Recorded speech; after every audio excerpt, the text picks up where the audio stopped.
Я буду говорить сегодня о целях фестивалей. Thought it's a relevant topic. Подумал, это актуальная тема. I've spoken about it before from a quote from Srila Bhaktivеданты Свами Прабхупады. Я уже обсуждал эту тему раньше, опираясь на цитату из высказывания Шрилы Бхактиведанты Свами Прабхупады. But today I will also speak from the same quote, but we'll also go into a little more detail. Сегодня мы продолжим обсуждать ту же самую цитату, что и прежде, однако в этот раз это обсуждение будет более детальным. Because there are specific purposes for festivals. Потому что существуют вполне конкретные темы, цели для проведения фестивалей. And when we come to a festival, we should come with a purpose in mind. И поэтому, когда мы приезжаем на подобные фестивали, мы должны быть движимы конкретной целью. Just like when one goes to the sacred places of pilgrimage, one should go with a specific purpose in mind. Как, например, когда мы приезжаем в какое-то святое место паломничества, то у нас должна быть конкретная определенная цель. In fact, having a sankalpa or a meditation is always good to establish in the heart before one embarks upon going to a place of pilgrimage. На самом деле, даже прежде чем мы отправляемся в путешествие к какому-то святому месту паломничества, мы должны определить для себя санкалпу или цель. И это очень полезно для того, чтобы цель была достигнута. So that one can evaluate is that meditation, is that purpose being fulfilled. Чтобы человек мог оценивать сам себя в том, достигает ли он этой цели или нет.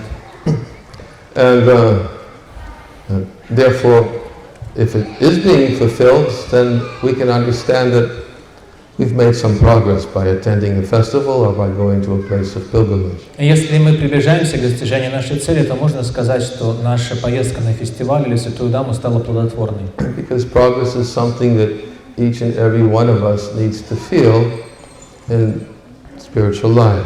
Потому что именно ощущение цели должны иметь каждый из нас в нашей духовной жизни. Oftentimes devotees get caught up in trying to understand why is it that I'm not making progress. Иногда преданные теряются в своей духовной жизни, сбиваются с курса и задаются вопросом, почему я не чувствую ощутимого прогресса. Like driving a vehicle with wheels spinning, not making any progress. Например, если мы сидим в машине, колеса которые буксуют, мы не чувствуем, что куда-то продвигаемся в ней.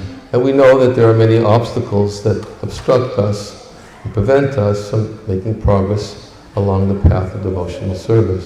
Мы знаем, что существует множество препятствий и различных трудностей, которые могут мешать нам в нашем прогрессе по пути преданного служения. And it's actually described that one of the anarthas, or obstacles on the path of devotional service, is to not know what those obstacles are. Более того, говорится, что одним из препятствий или одной из анарх на пути преданного служения является незнание о том, что из себя представляют препятствия или анархи на пути преданного служения. So we should know what those obstacles are. We should strive to overcome them by sangha, by association. И поэтому мы должны знать, в чем заключаются эти препятствия, и преодолевать их посредством санги или общения.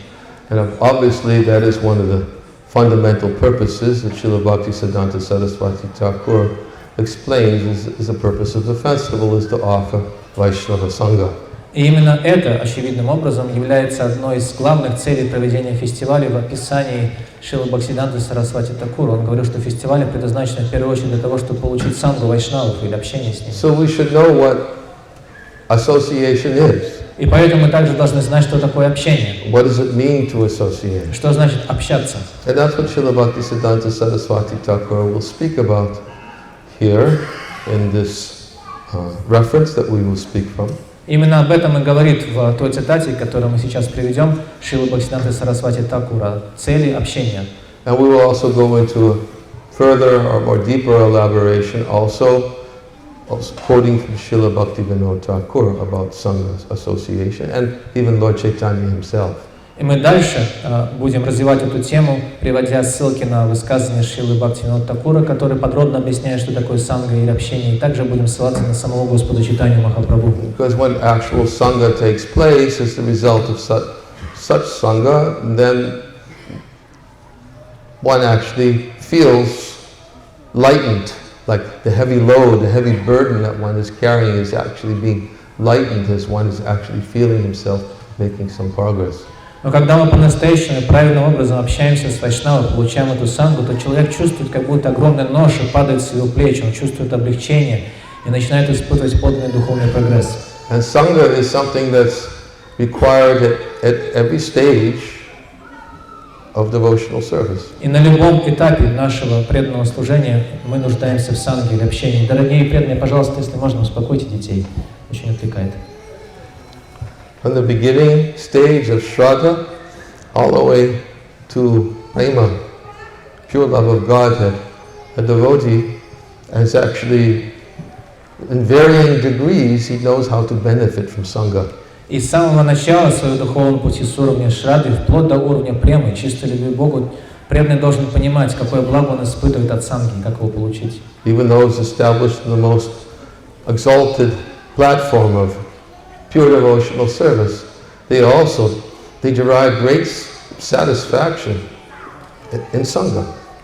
Даже те преданные, которые поднялись до самого высокого уровня, самого возвышенного уровня в преданном служении, даже они испытывают огромное удовлетворение, счастье от санги. Krishna explains in Bhagavad-Gita, Machchita Madhata Pranat Bodhiyatam Parasparam, that the thoughts of my devotees dwell in me, their lives are surrendered unto me, they derive great satisfaction and bliss, enlightening one another and conversing about me. Как сам Господь Кришна говорит в этом стихе из Бхагавад-Гиты, что мысли моих преданных сосредоточены на мне, их жизненная сила посвящена мне, они испытывают огромное удовлетворение и блаженство, просвещают друг друга, беседуя обо мне.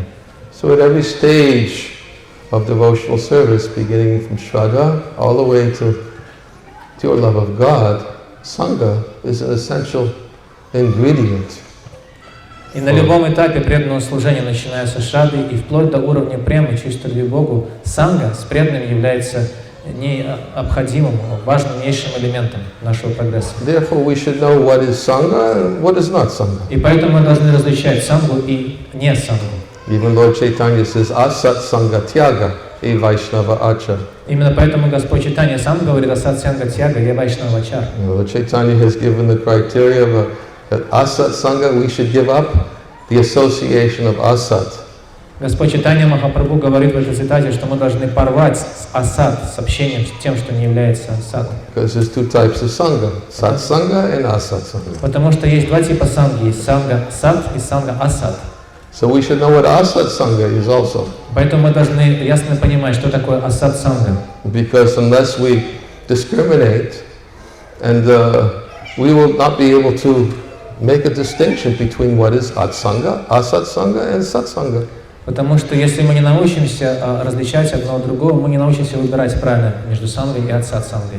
So we'll speak a little bit about that also, again, from these references from Srila Bhaktisiddhanta Saraswati Thakur and from Srila Bhaktivinoda Thakur. Поэтому мы снова обратимся к этой теме, опираясь на высказывания Шрилы Бхактисиддханты Сарасвати Тхакура и Шрилы Бхактивинода Тхакура. And in this way we will try to fulfill at least our aim for today. It may continue into tomorrow or not, I cannot say, but which is to talk about the purpose of the festival. И поэтому мы начнем обсуждение с этой темы, о цели фестиваля. Продолжится ли обсуждение этой темы на следующем занятии? Завтра нет, я не могу пока сказать. Because it is my hope that if we can actually establish what the purpose of the festival is, then we also may be able to give some clearer definition what needs to be done between festivals. И также я надеюсь, что если мы дадим очень ясное определение тому, что такое фестиваль, зачем приезжать на фестиваль, то также для нас станет ясным, чем заниматься в промежутках между фестивалями. Because what is the value of a festival if it's the only time we have some inspiration, enthusiasm, and Krishna consciousness, and then in between festivals we're completely bewildered and we forget about the purpose of life and we forget about the last festival we participated in. Потому что какой смысл вообще проводить фестивали, если только они становятся единственным временем в году, единственным местом, где мы чувствуем прилив вдохновения, энтузиазма, сознания Кришны. Но в промежутках между фестивалями мы сразу забываем о том, что слышали на прошлом фестивале, забываем о цели жизни. And then we think, well, I'll have to wait for the next festival. И думаем, ну придется дождаться следующего фестиваля. But actually, if we try to fulfill the purpose of the festival, then we can give a clearer definition of what's supposed to happen in between festivals. Однако, если мы очень ясно определим, в чем цель проведения самих фестивалей, то нам также станет яснее, чем наполнять промежутки между ними. Of course, Srila Prabhupada said that every day is supposed to be a festival. Конечно же, Шрила Прабхупада говорил, что каждый день сознание Кришны должен быть как фестиваль. But sometimes, due to imperfect vision, we may not see it that way. Однако, к сожалению, иногда из-за нашего несовершенного видения мы не рассматриваем каждый наш день таким образом. So, we'll begin by reading about association, and which includes the topic of festivals. Поэтому мы начнем обсуждение этой темы с раздела, который называется «Фестивали», и он также включает в себя тему общения. The question, I'm going to read the whole thing, although there's a lot to talk about, but I'll read the whole thing so you can get the essence of the whole topic together. Я прочитаю всю эту цитату целиком, хотя на самом деле каждое слово не заслужит глубокого объяснения, но я прочитаю ее всю целиком, чтобы у вас появился широкий контекст того, что мы будем обсуждать. And I'll read it in English and Russian also, because I believe there's some people here who don't understand Russian. И поскольку не все в аудитории понимают русский язык, эта цитата прозвучит на обоих языках, на английском и на русском. So is it necessary to live with devotees to get their association? That is the question. Вопрос звучит так, вопрос, на который отвечает Шрила Бхактивиданта Сарасвати. Необходимо ли жить с преданными рядом, чтобы получать их общение? Answer? Ответ.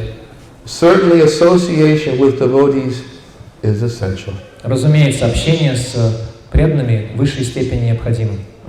However, we attain association according to our own qualification. Однако обретаем мы такое общение в соответствии с собственной компетенцией. I will elaborate on that, but Я сейчас объясню это попозже. It is not a fact that simply by living together we can take advantage of good association. И вовсе не обязательно, просто живя рядом с преданными, мы получаем благо или пользуемся благом от их общения.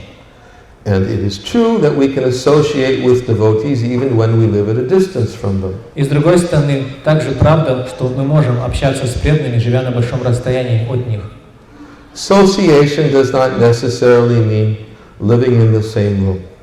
Общение вовсе не означает, что мы должны обязательно жить в одной и той же комнате. However, living with devotees makes it easier to hear from them. Однако, если мы живем рядом с преданными, становится легче слушать из их уст. Whereas such hearing is more difficult over a distance. В то время как слушать преданных на расстоянии сложнее. We conduct festivals in the temple to give everyone the opportunity to associate with devotees. Мы проводим фестивали в наших храмах для того, чтобы дать всем и каждому возможность общения с преданными. To destroy their attachment for material life. Чтобы уничтожить наши привязанности к материальной жизни. Sounds pretty auspicious, doesn't it? Очень благоприятная тема. Цель проведения фестиваля, не так ли? Did anyone come here with that sankalpa? Кто-нибудь у нас приехал на фестиваль с этой санкалпой, чтобы разрушить привязанности к материальной жизни? Okay.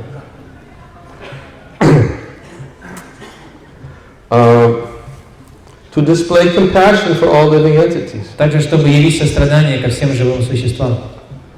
To develop a taste for chanting the holy name. Чтобы развить вкус к воспеванию святых имен Господа. And to engage in the service of Hari, Guru, and the Vaishnavas. И чтобы заниматься служением Хари, Гуру и Вайшнавам. The Mat's main purpose in holding festivals. Главная цель мат в проведении фестиваля. Reciting Srimad Bhagavatam. Это чтение, декламация Шримад Бхагаватам. And discussing Harikatha. И обсуждение Харикатхи. Is to awaken the soul's constitutional propensity to serve Krishna. Все это предназначено для высшей цели, чтобы пробудить душу к ее изначальному конституциональному положению служения Кришне. If we hear Harikatha in the association of devotees, we revive awareness of our constitutional position. Если мы слушаем Харикатху в обществе преданных, то мы развиваем в себе память о нашем изначальном положении. And attain the ultimate goal of life. И достигаем высшей цели жизни.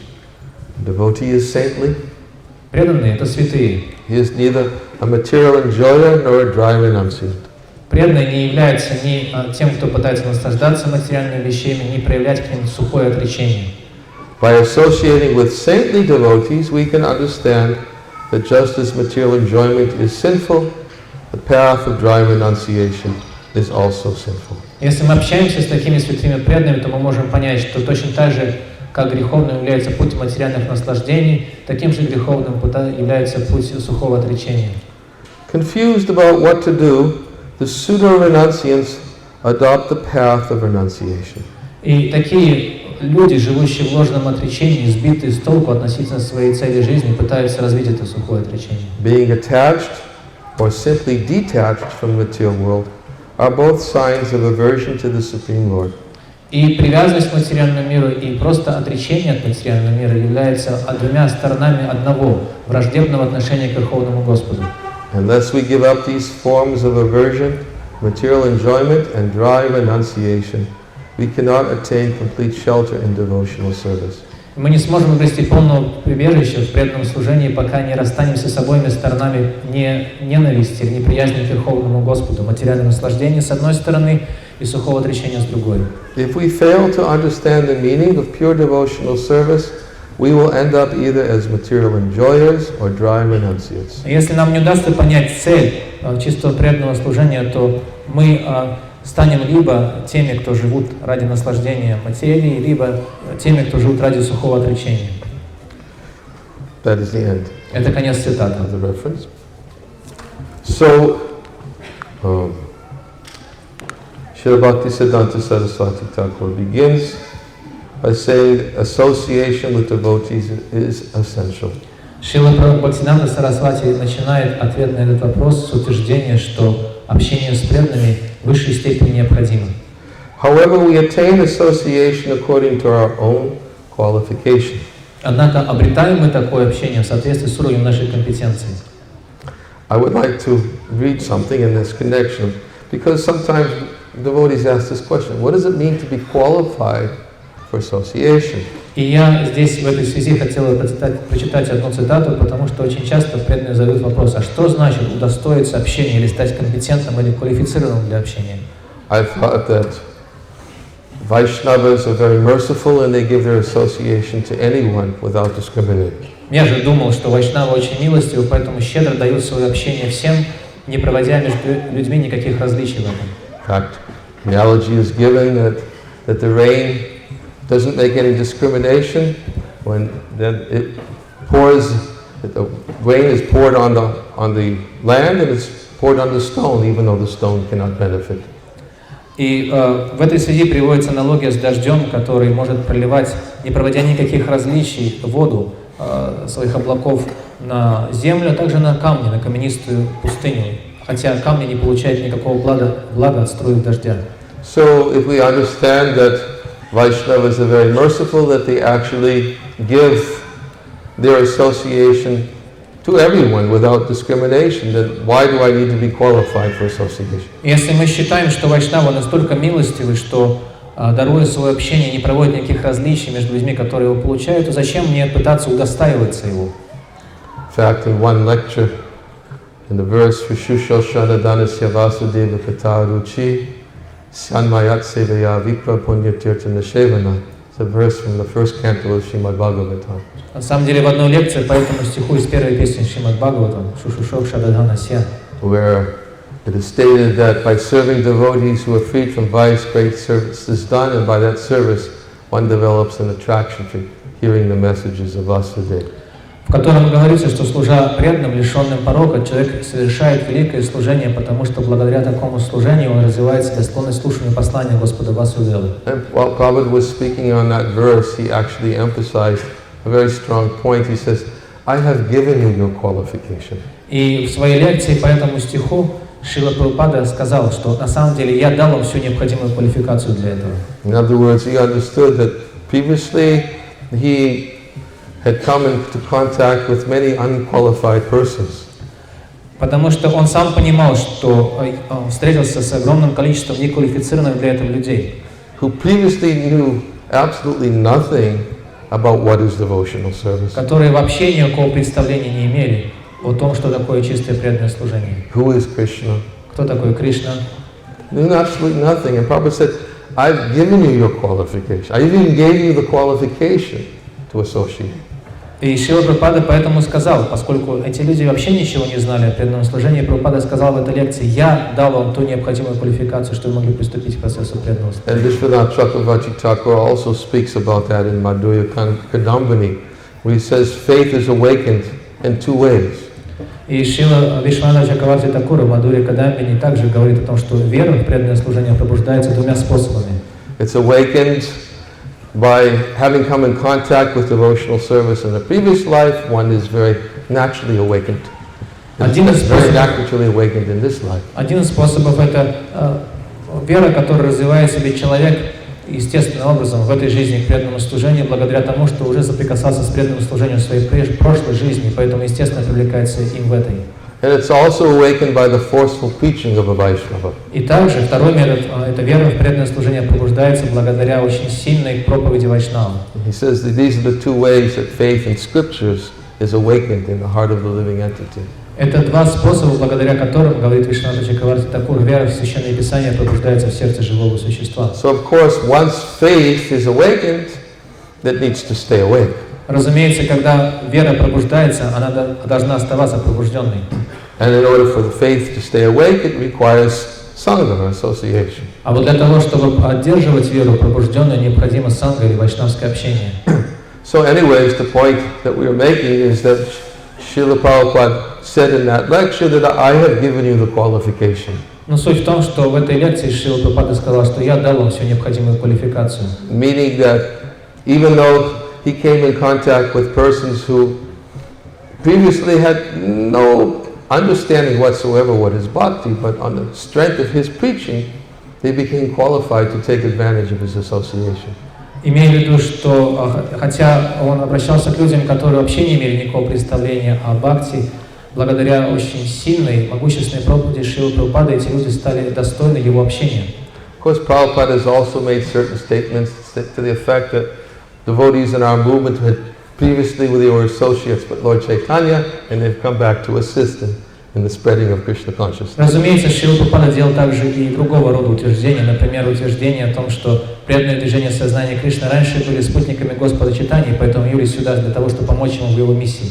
We may be very happy to hear that. Oh, that immediately I was an associate of Lord Chaitanya in past lives, and now I've come to serve Mahaprabhu's mission in this life. И кому-то из нас наверняка очень понравится такого рода утверждение. Вот послушайте только, я, оказывается, был спутником или спутницей Господа Чайтаньи в прошлой жизни и теперь явился для того, чтобы помочь в его миссии. So although Prabhupada said that in a very encouraging way, still we should be very careful in how we accept that statement and how we apply it in our own practice of devotional service. Движение Станкиртана. И хотя Шрила Прабхупада говорил такие воодушевляющие слова, что приободрит нас, но мы должны сами очень осмотрительно применять их к нашей жизни и к тому, какие выводы мы из этого делаем в нашей духовной практике. Because if we were associates of Lord Chaitanya in our previous life, then there would be no question of having to be forcefully preached to again and again and again to remain enthused about devotional service. Потому что если вы действительно были спутниками и спутницами Господа Чайтаньи в прошлой жизни, то и речь не шла бы о том, что мы нуждались в том, чтобы нам снова и снова и снова очень сильно и доходчиво проповедовали, что мы оставались вдохновленными в преданном служении. It would be coming very naturally and very enthusiastically and spontaneously as a result of the previous contact with bhakti. Потому что в этом случае, благодаря нашему прежнему соприкосновению с бхакти, наш энтузиазм в преданном служении приходил бы к нам сам собой, очень естественно и спонтанно. So at least when looking within my own heart, I consider myself to be in the second category. Поэтому, если заглянуть в свое собственное сердце, я могу вам сказать, что я отношусь ко второй категории. The forceful preaching of a Vaishnava by good fortune, no previous qualification, by good fortune. Благодаря моей великой удаче, которая не была основана на какого-то прежней квалифицированности или каким-то качествам, благодаря могущественной проповеди вайшнавов.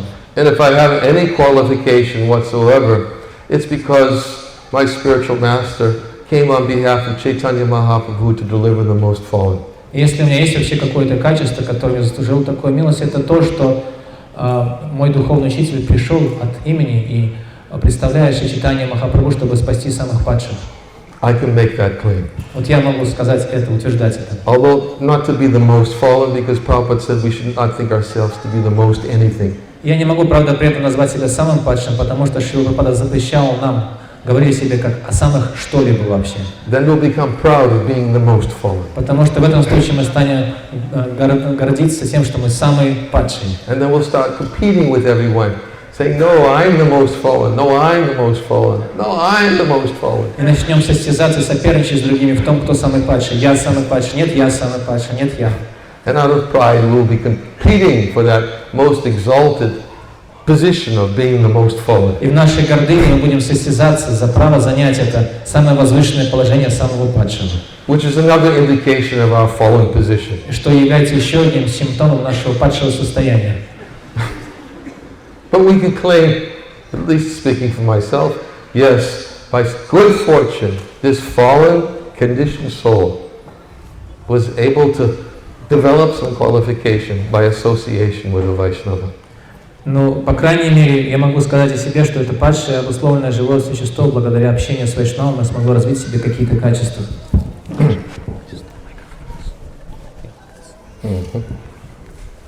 So, then, now we're going to speak about what does it mean, one has to have qualification for association if the merciful Vaishnavas give their association indiscriminately. Но теперь мы поговорим о том, что значит удостоиться общения с Вайшнавами, как его удостоиться, если милости Вайшнавы щедро и не проводя никаких различий раздают им его. Before I read that, I'm going to read one small paragraph. И перед тем, как перейду к этой теме, я хотел прочитать один небольшой абзац. Bhaktivinoda Thakur in his Chaitanya Charitamrita says that devotees should have festivals where they can live together, take prasad together. И Шрила Бхактивинода Тхакур говорит в своей книге, которая называется «Читание Шикшамрита», что преданные должны устраивать фестивали, на которых они могли бы вместе жить и вместе принимать прасад. Listen to topics about the Lord and sing the Lord's name together. И чтобы они могли вместе слушать о темах, связанных с Господом, и вместе воспевать Его славу. Those amongst the devotees who are knowledgeable about Madhura Ras, can relish the meaning of the literatures such as Bhagavatam, which contain topics of Ras. Это признак тех преданных, которые понимают, что такое Мадхура раса, они могут читать, наслаждаться темой Бхагаватам, описывающим эту расу, Мадхура рас. Two things should be understood about devotee association. Необходимо в отношении общества вайшнавов или общения с вайшнавами необходимо понять два принципа. In order that Vaishnava offenses are not committed. Мы должны следить за тем, чтобы не совершать оскорбления вайшнавов. Sri Chaitanya has given a warning in this regard. И Шри Чайтанья Махапрабху нас сурово предупредил об этом. Anybody know what that warning is? We already quoted it. Вы знаете, что за суровое предупреждение имеет вот здесь Бхактивинода Тхакур? Мы его уже цитировали.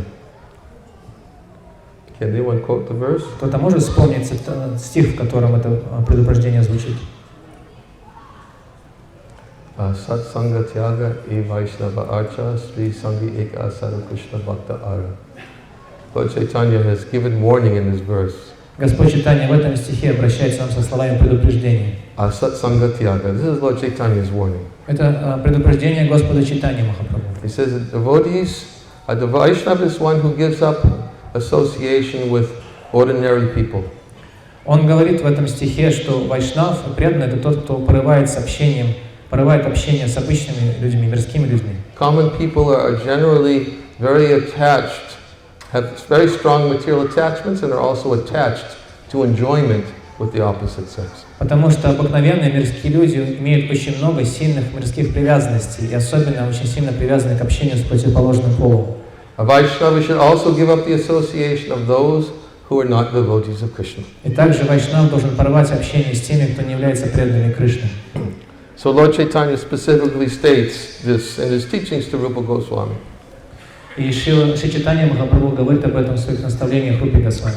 The Vaishnava is one who gives up asatsanga tyagi. He gives up the association of worldly-minded people. Он говорит, вайшнава это тот, кто порывается сатсанга, то есть общение с мирскими людьми. Now, of course, this is a very detailed topic in itself.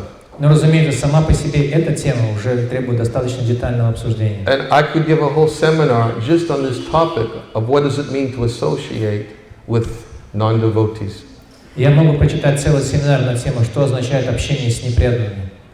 But I won't go into all of those details. Однако я не буду разбирать все эти детали. But our Vaishnavacharyas have specifically given very detailed explanation of how one can be in the physical presence and have to interact with non-devotees and not associate with them.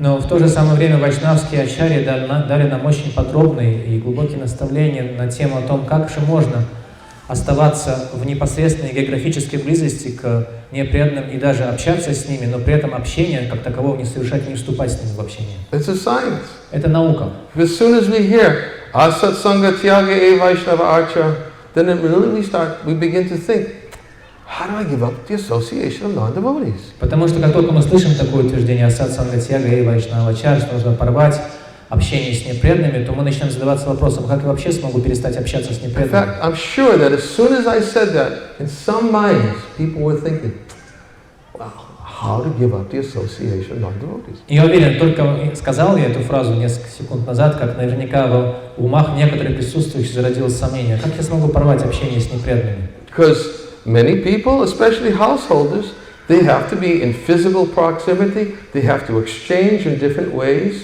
discussions, conversations, other things with non-devotees. Потому что очень многие преданные, особенно преданные домохозяева, постоянно занимаются, им приходится заниматься общением, по крайней мере, находиться в непосредственной географической близости с непреданными и беседовать с ними, обмениваться с ними чем-то и вступать в какие-то взаимоотношения с ними. So still the principle is that a Vaishnava has to give up that association. Однако принцип сохраняется в том, что вайшнав должен порвать с таким общением. And Bhaktivinoda Thakur specifically states that association means engaging in the 6 types of loving exchanges that we normally engage in the association of devotees. Однако Шрила Бхактивинода Тхакур поясняет, что общением имеется в виду вступать в 6 видов любовного взаимообмена, которые обычно мы оставляем для преданных. Which are dadati patagrinati guyamakyati prachati. The 6 types of loving exchanges are offering gifts, accepting gifts, revealing one's mind in confidence, acquiring confidentially, giving prasad, accepting prasad. Как говорится в этом стихе, это означает принимать дары, давать дары, открывать сокровенный ум свой в сокровенных беседах, выслушать сокровенные вещи от собеседника, и также принимать прасад, угощать прасадом и принимать прасад от вайшнава. And he explains that these types of loving exchanges between devotees are done with affection, with love. И Бхактивинода Тхакур поясняет, что эти 6 видов любовного взаимообмена между преданными должны совершаться с любовью, с теплотой по отношению к ним. He said, but that one has to be very careful when dealing with non-devotees.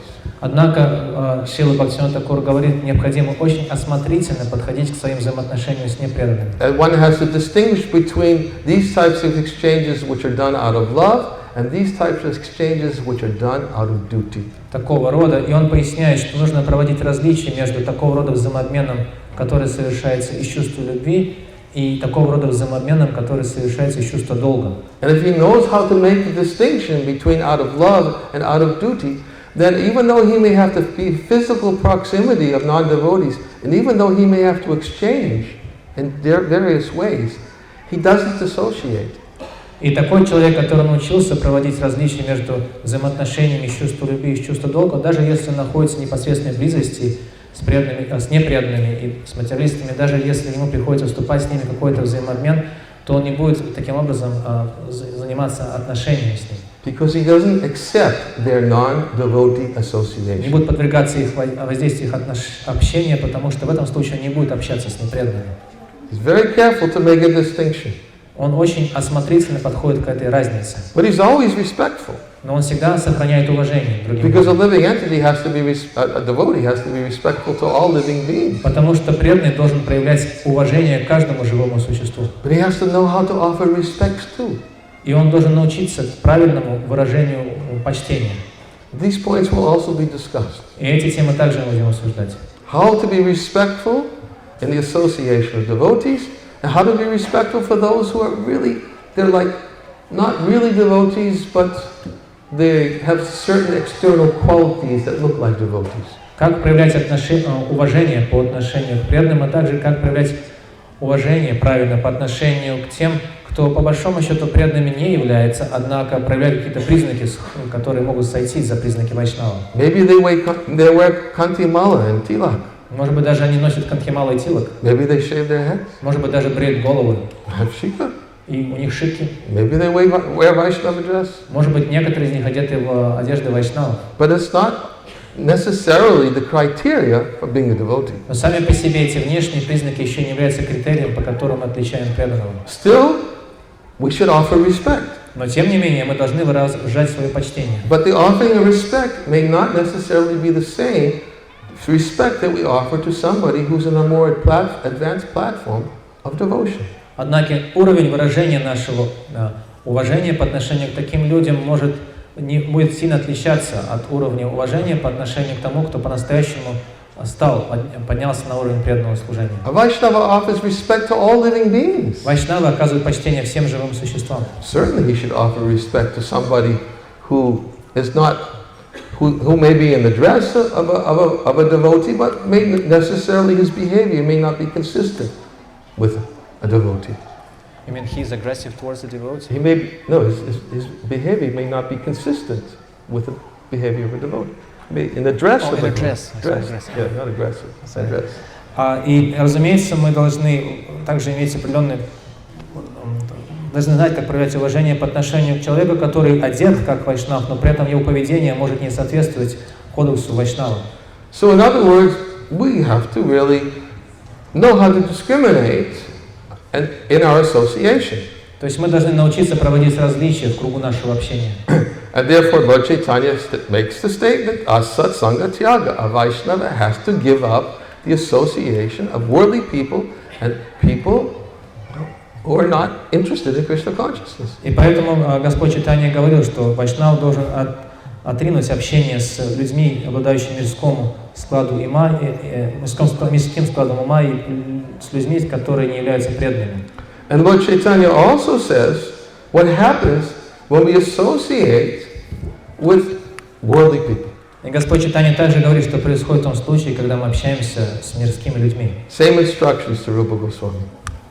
Он говорит об этом в тех же самых наставлениях Рупи Госвами. By associate, and actually these instructions were actually spoken by Lord Kapila Dev to Devahuti in third canto of the Bhagavatam. На самом деле эти наставления звучат в беседе между Господом Капила Девой и матерью Девахути в третьей песне Шримад Бхагавата. By association with worldly people, one becomes devoid of truthfulness, Общаясь с мирскими людьми, человек теряет правдивость, cleanliness, утрачивает чистоплотность, mercy, он утрачивает милость gravity, и серьезность, spiritual intelligence, теряет свой духовный разум, shyness, стыдливость, austerity, теряет склонность к аскезам, fame, утрачивает свою репутацию forgiveness, и чувство или способность прощать других. control of the mind, Он утрачивает способность контролировать свой ум control of the senses, и чувства, fortune, утрачивает свою удачу and all opportunities. и все возможности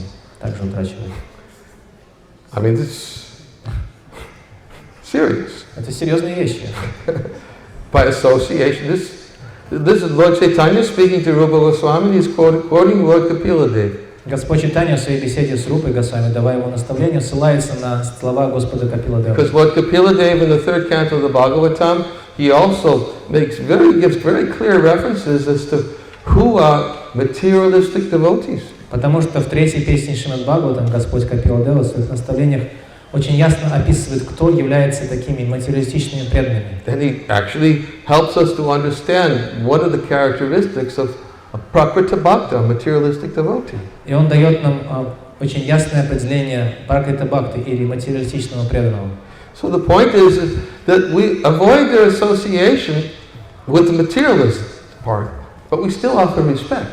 Но суть в том, что мы избегаем общения с материальной стороной их личности, но при этом продолжаем оказывать им почтение. In fact, Rupa Goswami states in Upadeshamrita that one should mentally offer respects to those persons who chant the holy name of the Lord. И Рупа Госвами говорит об этом. Он говорит, что нужно оказывать почтение тем людям, которые повторяют святые имена Господа в уме. They may chant the holy name of the Lord, but their characteristics, their achar, they may not be so beneficial to associate with. Они могут повторять святые имена Господа, но при этом их качество и качество их поведения, их ачар не очень благоприятен для общения. So therefore, we're respectful. We offer obeisances to them, but at a distance. Поэтому мы уважительно относимся к ним и кланяемся им на расстоянии. And he says that we should offer our respects to those persons, offer obeisances in the presence of those persons who have taken Vaishnava initiation and who are fully engaged in devotional service. И при этом он же, Рупа Госвами, говорит, что мы должны кланяться непосредственно на виду, непосредственно предлагать поклоны тем, кто получил посвящение, кто занят полностью преданным служением. In other words, whose very lives and whose very behavior exemplifies of a person who is fully engaged in the worship of the Lord. Другими словами, их жизнь, их поведение соответствует тому, кто занят полностью преданным служением Господу. And then Rupa Goswami says that we should offer obeisance to, hear from, and faithfully serve those Vaishnavas who are completely devoid of the propensity of criticizing all living beings. И дальше Рупа Госвами говорит, что мы должны почтением слушать, мы должны прилагать поклоны и верой и правдой служить тем преданным, которые полностью избавились от всех пороков в своем сердце, в первую очередь от стремления критиковать или искать недостатки в каком-либо из живых существ. So we hear from them, we serve them, and in this way associate with them. Мы слушаем их, служим им и таким образом общаемся с ними. So even Rupa Goswami has given these varying degrees of criteria of how to deal with persons who are chanting Hare Krishna. Поэтому и Рупа Госвами дает различные уровни общения с теми, кто уже повторяет Харе Кришну. All of them are offered respect. Все им нужно предлагать почтение. Because a Vaishnava is one who offers respect to all living beings. Потому что Вайшнав предлагает почтение всем живым существам. Even to the non-devotees. Даже не преданным. He offers respect because he understands that the Lord is within their heart. Он предлагает им почтение, потому что понимает, что Господь находится и в их сердце тоже. And Srila Jiva Goswami in his Bhakti Sandarbha also he goes into detail, he explains what is actual disrespect towards a living being. И Шрила Джива Госвами в Бхакти Сандарбе также описывает, что такое неуважение по отношению к живому существу. I think I actually even have it here. Maybe I should read it since it's relevant. У меня есть ссылка на его слова, и, может быть, я прочитаю эту ссылку непосредственно, поскольку она очень тесно связана с нашим I can обсуждением. tell you right now, it does look like I'm going to speak more on this topic tomorrow. И я могу вам сразу сказать, что, похоже, мне нужно будет продолжить обсуждение этой темы, Because I've only just begun. потому что я только начал еще. So, but it's going to be about association and the purpose of festivals. И мы будем говорить об общении и о цели проведения фестивалей. We're going to cover this in more detail. И мы будем обсуждать эти темы в большей уровне детализации. But right now we're speaking about respect. Но сейчас мы говорим об уважении. And what does disrespect И mean? что такое неуважение? And he says, Jiva Goswami describes that disrespect for others is described as follows. Джива Госвами говорит в Бхакти Сандарбе, неуважение к другим описывается следующим образом. And he quotes Lord Kapila Dev, third canto. И он цитирует слова Господа Капила Девы из третьей песни Бхагавата. He says, if a person offers respect to me, meaning Lord Kapila, И Господь Капила Дева говорит, если человек оказывает почтение мне, inimical to other beings, но при этом он питает вражду к другим живым существам, hating other bodies, он проявляет ненависть к телам других живых существ and not seeing others' suffering as equal to his own, и не видит страдания других живых существ как такие же невыносимые, как его собственные. his mind does not attain peace. Его ум не обрел умиротворение. Then he quotes, in his commentary to this verse, he states, И Джива Госвами в своем комментарии к этому стиху говорит, that devoid of seeing the Lord in all beings, Binadarshana, who is proud and who has strong hatred of living beings, the person is devoid of seeing the Lord in all beings, who is proud and has strong hatred of living beings. Человек, который называется Бинадрей, который не может видеть живое присутствие Верховного Господа в сердцах живых существ, который горд собой и который питает ненависть к другим, does not attain a peaceful mind. он не обрел умиротворенный ум. Then he quotes another verse И приводит еще один стих from Mahabharata. из Махабхараты. The pure person who does not disturb others, Чистый человек, безупречно чистый человек, который не беспокоит других, just as a father is compassionate to his son, Точно так же, как отец всегда сострадателен своему сыну, quickly gains the mercy of the Lord. легко и быстро обретает милость Верховного Господа. So again he's saying, person who does not willfully cause distress to other living beings. Другими словами, речь идет о человеке, который сознательно не причиняет страдания другим живым существам. Another quote. Еще одна цитата. O mother, this is again Srimad Bhagavatam, Shrimad Kapila. Это снова слова из Шримад Бхагаватам, из наставления Капила Девы. I am not pleased with persons who criticizes other beings while worshiping my deity form with rites using various materials. Моя дорогая мать, меня не удовлетворяет человек, который критикует другие живые существа, а тем самым поклоняется мне, моей форме, используя различные ингредиенты и проводя различные ритуалы. This verse is also stated elsewhere. I believe it's in the Vishnu Purana. Этот стих также приводится, насколько я помню, в Вишну Пуране. Where the Lord states that those brahmanas who worship me and sacrifice. В этой цитате из Вишну Пураны Господь говорит, есть браманы, которые поклоняются мне, проводя различные жертвоприношения. But at the same time are envious of other living beings. Но в то же самое время питают зависть или злонравие по отношению к другим живым существам. They are like persons who offer with one hand a lotus flower.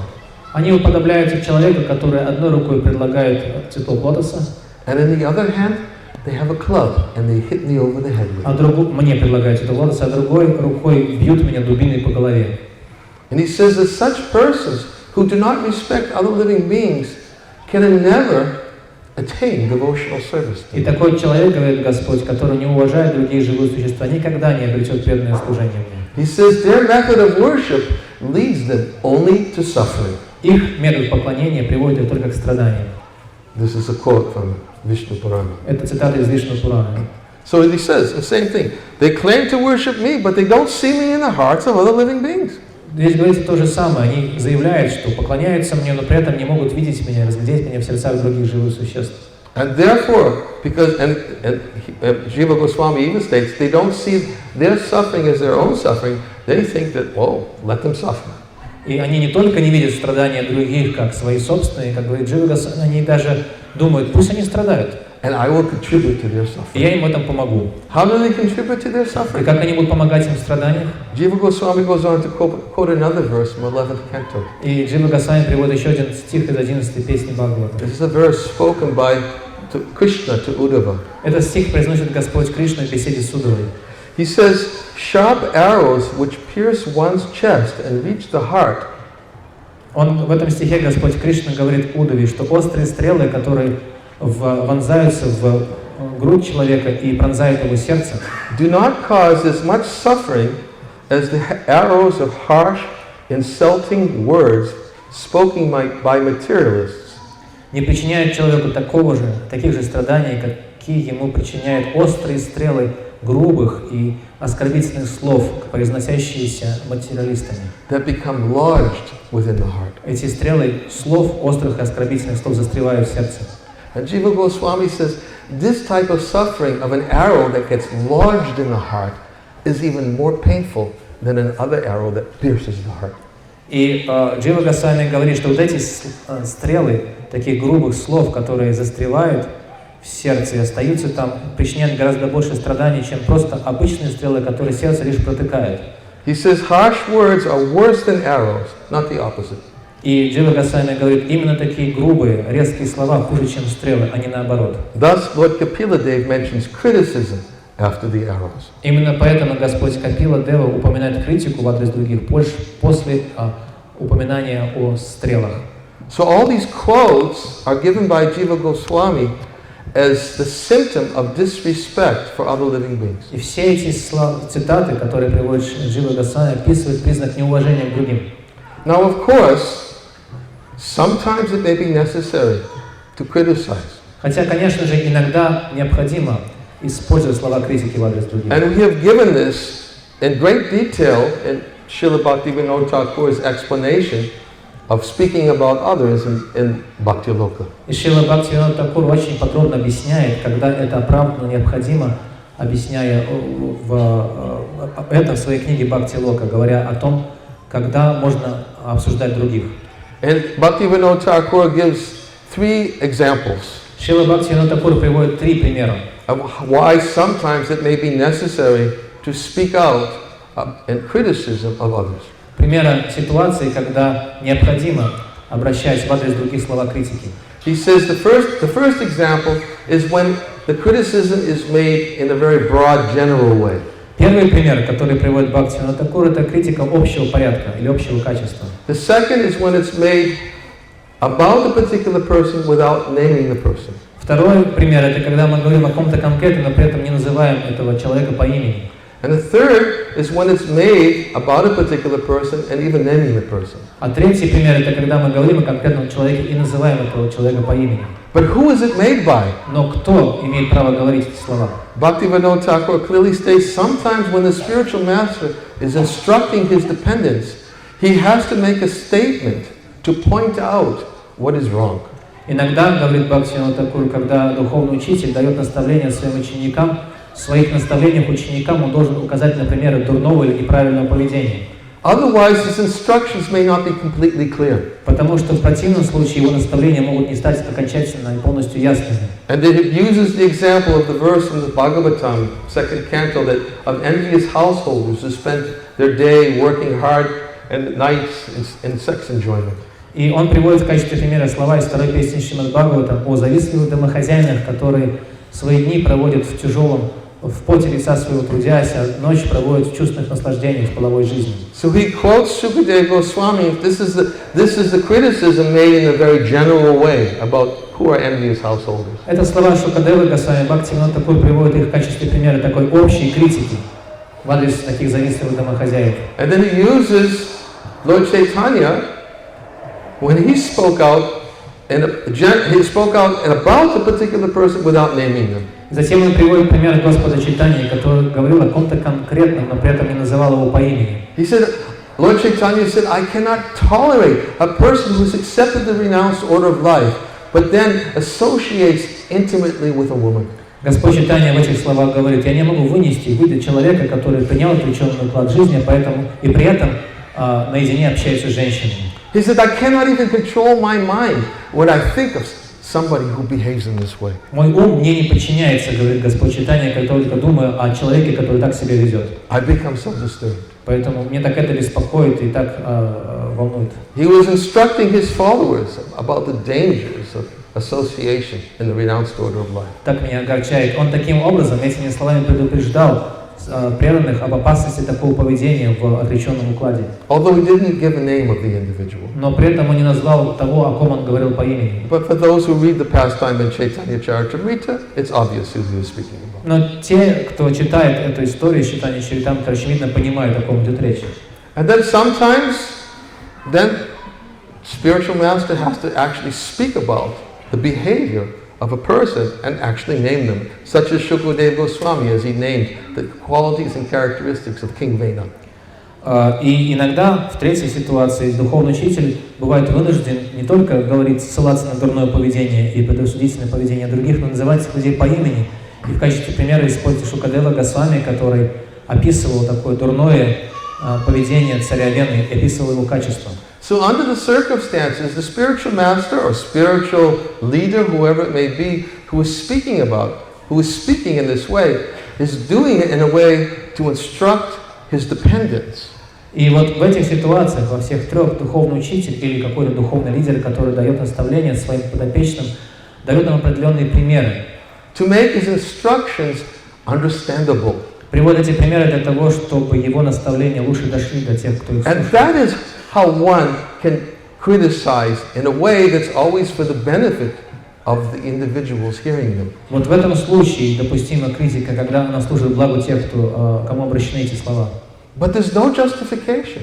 Но нет какого-то оправдания. For those who just simply derive pleasure in criticizing. Нет никакого оправдания тем людям, которые черпают наслаждение в процессе критики. Without thinking of the welfare of the persons they're speaking to. При этом не задумываясь о благе тех людей, с которыми они общаются. We find no reference anywhere in Scripture. We find no reference of it anywhere in Scripture. Мы не видим примеров тому нигде в Священном Писании. That there's justification for blind criticism. В Писаниях не найти оправдания для такой разнузданной критики. Therefore, Jiva Goswami uses this verse spoken by Krishna to Uddhava Поэтому Джива Госвами ссылается на слова Господа Кришны к Уддаве, to show, explain what is disrespect.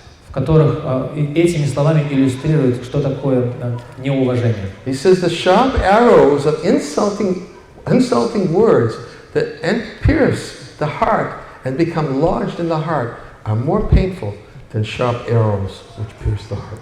Он говорит, что вот такие острые стрелы грубых и оскорбительных слов, которые пронизают сердце, они застревают в сердце, они причиняют гораздо больше боли, чем обыкновенные стрелы, которые сердце просто протыкают.